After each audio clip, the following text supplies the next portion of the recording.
এনসিপির দখলে কক্সবাজার, একদল গিয়েছে ঢাকা, আর একদল হলো লবণ চাষীদের উপর অত্যাচারে ব্যস্ত,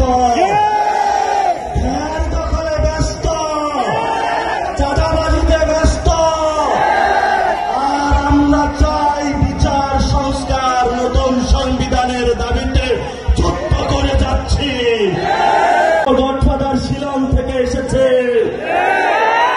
দখল করছে, মানুষের জায়গা জমি দখল করছে, চাঁদাবাজি দখল করছে, আবার নাকি সে সংস্কার বুঝে না। আমরা বললাম কক্সবাজারের জনতা এই ধরনের সংস্কার বিরোধী, যে পিয়ার বুঝে না, রাজপথে তাদেরকে ঠেকিয়ে দিবে ইনশাআল্লাহ।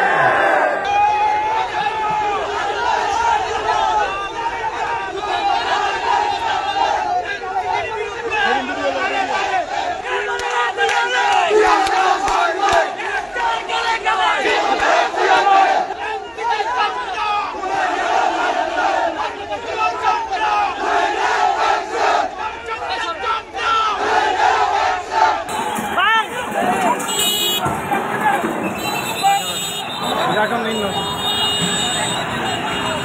main, harus dikorban.